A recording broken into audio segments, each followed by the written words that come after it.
Hey everyone, I welcome you all on my YouTube channel Review Bell। तो आज के इस वीडियो में हम करने वाले हैं एम पॉकेट लोन एप्लीकेशन का detailed and honest review. M pocket से अगर आप लोन लेना चाहते हैं और आपके मन में क्वेरी चल रही है कि यहाँ से लोन लेना चाहिए या नहीं और आप कंफ्यूज हैं इस बात को लेके, तो इस वीडियो को कंप्लीट देखिए और आप डेफिनेटली डिसाइड कर पाएंगे कि आपको यहाँ से लोन लेना सही रहेगा या नहीं। इस वीडियो में हम जानेंगे कि ये ऐप कितने अमाउंट का हमें लोन देता है, इसका टेन्योर क्या रहता है, क्या ये ऐप RBI रजिस्टर्ड है या नहीं, हाँ हमारा डेटा सेव रहता है, एलिजिबिलिटी क्राइटेरिया इसका क्या है, और भी बहुत सारी डिटेल्स मैं इसी वीडियो में कवर करने वाली हूँ। और अगर आप यहाँ से लोन लेते हैं तो आपके साथ क्या प्रॉब्लम हो सकती है। वीडियो के एंड में एम पॉकेट के बारे में बहुत ही इंपॉर्टेंट इन्फॉर्मेशन मैं शेयर करने वाली हूँ, तो वीडियो को एंड तक देखना ना भूलें। किसी भी ऐप को प्रमोट करना या किसी भी ऐप को डीफेम करना मेरा बिल्कुल भी ऑब्जेक्टिव नहीं है। मैं तो सिर्फ आपके साथ सही इन्फॉर्मेशन शेयर करना चाहती हूँ ताकि आप किसी ट्रैप में ना फंस जाएं। इससे ज़्यादा मेरा कोई ऑब्जेक्टिव नहीं है। आपके पास सही इन्फॉर्मेशन पहुँचे, ये ऐप्स आपसे इन्फॉर्मेशन ट्रांसपेरेंट रखें, बस इससे ज़्यादा मेरा कोई ऑब्जेक्टिव नहीं है। तो चलिए करते हैं एम पॉकेट लोन एप्लीकेशन का detail and honest review. M pocket हमें लोन प्रोवाइड करता है मिनिमम 500 से लेकर मैक्सिमम 30,000 तक का लोन। टेन्योर क्या रहता है? टेन्योर मिनिमम 61 डेज़ और मैक्सिमम 120 डेज़ तक का रहता है, यानी कि 4 मंथ। और आप चाहे सेल्फ एम्प्लॉयड हो चाहे सैलरीड हो, ये दोनों को ही यहाँ पे लोन प्रोवाइड करता है। और इसकी खास बात ये है कि ये स्टूडेंट्स को भी लोन प्रोवाइड करता है। तो जो भी स्टूडेंट्स अपने एजुकेशन के लिए लोन लेना चाह रहे हैं उनके लिए ये ऐप बेस्ट रहेगा। अब इसका एलिजिबिलिटी क्राइटेरिया देखते हैं। तो अगर आप एक सेल्फ एम्प्लॉयड पर्सन है और आप एक सैलरीड पर्सन है, दोनों ही केस में आपको यहाँ से लोन मिल जाता है।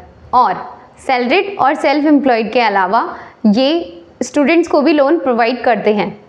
स्टूडेंट्स के लिए कोई भी इनकम सोर्स होना ज़रूरी नहीं है। स्टूडेंट्स के लिए यहाँ पर कोई भी इनकम प्रूफ नहीं मांगा जाता है। लेकिन अगर आप एक सैलरीड पर्सन है और अगर आप एक सेल्फ एम्प्लॉयड पर्सन है, आपको अपना इनकम प्रूफ ज़रूर शो करना पड़ता है। लेकिन स्टूडेंट्स सिर्फ आधार कार्ड के बेसिस पे यहाँ से लोन ले सकते हैं, तो ये एक इसका अच्छा फीचर है। अगर आप एक सैलरीड पर्सन है और अगर आप एक सेल्फ एम्प्लॉयड पर्सन हैं, दोनों ही केस में आपकी मिनिमम इनकम या पे आउट 9,000 होना चाहिए।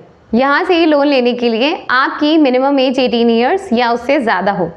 अगर आपको एम पॉकेट से लोन लेना है तो रिक्वायर्ड डॉक्यूमेंट्स क्या रहते हैं? सभी के सभी KYC डॉक्यूमेंट, यानी कि आपका आधार कार्ड और आपका पैन कार्ड।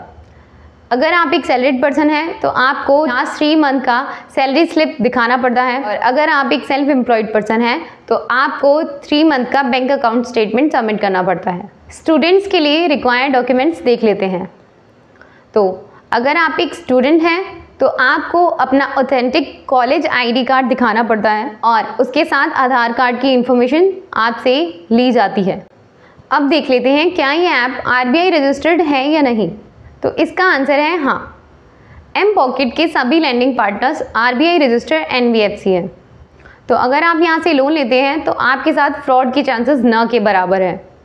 अब देख लेते हैं कि अगर हमें यहाँ से लोन लेना है तो हमारा रिक्वायर्ड सिबिल स्कोर क्या होना चाहिए। तो आपका मिनिमम सिबिल स्कोर 750 या उससे ज़्यादा होना चाहिए। अब देख लेते हैं इसके चार्जेस वगैरह क्या रहते हैं। तो सबसे पहले इंटरेस्ट रेट की बात करते हैं। इंटरेस्ट रेट मिनिमम 0% से लेकर मैक्सिमम 4% तक हो सकता है। 0% कैसे हो सकता है? अब आप यही सोच रहे होंगे कि 0% कैसे हो सकता है। तो 0% उस केस में हो सकता है जब आप इनका मिनिमम लोन अमाउंट लेते हैं, यानी कि 500, और मिनिमम टेन्योर के लिए लेते हैं, यानी कि 61 डेज़। अगर आप 500 रुपीज़ एज ए लोन लेते हैं 61 डेज़ के लिए तो आपसे कोई भी इंटरेस्ट रेट चार्ज नहीं किया जाता है। तो ऐसे होता है 0%। ये मैंने पर मंथ के अकॉर्डिंग बताया है आपको। तो अगर आपकी क्रेडिट हिस्ट्री अच्छी है तो आपसे इंटरेस्ट रेट कम लिया जाता है, और अगर आपकी क्रेडिट हिस्ट्री ख़राब है तो आपसे इंटरेस्ट रेट ज़्यादा लिया जाता है, मैक्सिमम से मैक्सिमम लिया जाता है। अब इसकी प्रोसेसिंग फ़ी देख लेते हैं। प्रोसेसिंग फ़ी मिनिमम 50 रुपीज़ से लेकर मैक्सिमम 200 रुपीज़ तक हो सकती है, प्लस 18% GST जितना भी लोन अमाउंट आप लोन एज ए लोन ले रहे हैं। अब देख लेते हैं क्या ये ऐप आपके लिए सेफ़ है या नहीं, यहाँ हमारा डेटा सिक्योर भी रहता है या नहीं। तो ये ऐप हमसे ये सारी परमिशंस मांगती है। यहाँ डेटा हमारा एनक्रिप्टेड तो रहता है, लेकिन ये डेटा थर्ड पार्टी के साथ शेयर कर सकते हैं। लेकिन अगर आपने यहाँ से लोन ले लिया है और अब आपको लोन की रिक्वायरमेंट नहीं है, तो आप रिक्वेस्ट करके यहाँ से अपना डेटा डिलीट भी करवा सकते हैं।